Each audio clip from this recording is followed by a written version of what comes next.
It turns out in space you can hear me scream like a little girl from how scared I was after playing Alien Isolation. Tell me a little bit about Alien Isolation and where this takes place in the world of Alien and Aliens. So Alien Isolation is a horror survival game. It's set between the first and second films, and it follows the story of what happened after the Nostromo disappeared.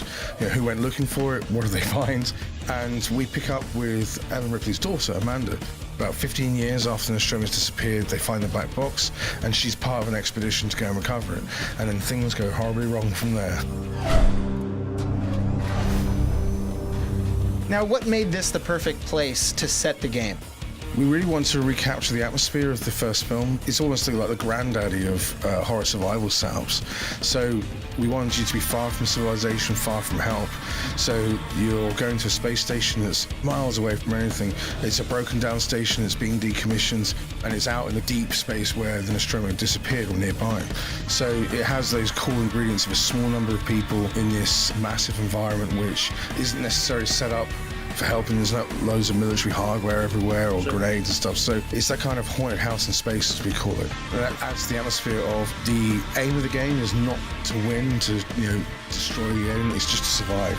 And that's a really cool victory to have when you get to the end, that you've made it. What was really important to us was the mystery, the mystique, and the power of the alien shouldn't be lost through the experience of playing the game. He should be just as dangerous and lethal at the end as he was at the start. And the journey for the player is they get better at being a survivor. Tell me about some of the tools that the character gets to use to make sure that they are staying as far a distance away from the alien as possible. We really wanted to make guns feel like a really bad option.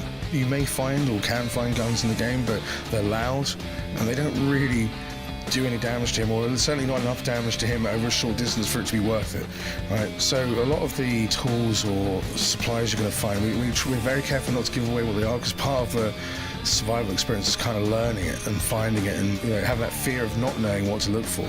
And one of the things you notice just looking at the game is just how amazing it actually looks, but then you guys are also paying homage to the old stylized visuals that we saw in the original film. How are you guys balancing that? One of the most important messages in the original film is technology is not going to save you, right? It's a real blue-collar working guys environment, truckers in space. It wasn't a military base. So to reinforce that idea that technology is a bit crappy, it's a dystopian future that it doesn't really work very well, then that's what makes it really work as a kind of genuine instinctive fear experience, because it's all about really small decisions. If I do this, will I be alive in a minute's time? And that's what makes it kind of more immediate and really scary. It only took 35 years for us to find out what happened between Alien and Aliens, and now we get to find out in Alien Isolation.